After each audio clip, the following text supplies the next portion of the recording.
Hello guys, welcome to my new blog. मैं आपका भाई महराज ब्लॉग के चैनल पे आप सबका स्वागत है। मैं आया कंप्यूटर क्लास अटेंड करने के बाद हम गए कंप्यूटर क्लास के लैब पर। तो मेरी मन ही नहीं लग रहा था, लेकिन फिर भी मुझे पढ़ना पड़ा।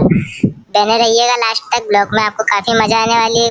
मैं पढ़ता हूँ डीकेपी इंस्टीट्यूट पर। अब मैं डीकेपी इंस्टीट्यूट से जाता हूँ ऊपर, कंप्यूटर को अपने पीसी को बंद कर मैं पेंचुअली कॉलेज पढ़ता हूँ। आपको मैं यहीं से पेंचुअली कॉलेज दिखा सकता हूँ। चलिए बाहर की ओर चलते हैं। आप जल्दी से जल्दी चलने की कोशिश करते हुए। तो बस गाइस, हमारा पढ़ाई हो गया, हमारा बनने लगा। हम कंप्यूटर से पेंचुअली कॉलेज पास का जल्दी से।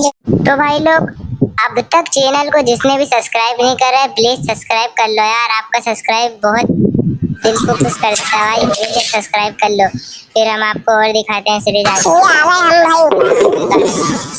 लोग देख सकते हैं, वो रहा हमारा कॉलेज, जो सामने वाला वो पेंचुअली कॉलेज भाई खिरसडो में। मैं रहता हूँ क्लारा में, आपका भाई महराज। वीडियो ब्लॉग अगर आपको पसंद आए मेरा, तो लाइक करें, सब्सक्राइब करें। आपका सब्सक्राइब बहुत फायदेमंद होता है। देख सकते हो खिड़सडो की ऊपर वाली बिल्डिंग में टॉप पर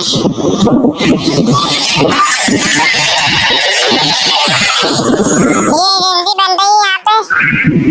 बाइक एजेंसी यहाँ मैं रोज आता हूँ। अब मैंने डेली ब्लॉग चालू करा, आज मेरा फर्स्ट ब्लॉग है। इस ब्लॉग पे ज्यादा से ज्यादा सपोर्ट करें आप। मैं रोज आपके लिए नए नए अपडेट लाता रहूँ। आप मुझे कमेंट कीजिए आपको किस प्रकार का ब्लॉग चाहिए। अभी जाते हैं नेक्स्ट ब्लॉग कॉलेज के अंदर बनाएंगे। उस कॉलेज में मैं भाई पढ़ता हूँ, फर्स्ट ईयर में बीकॉम।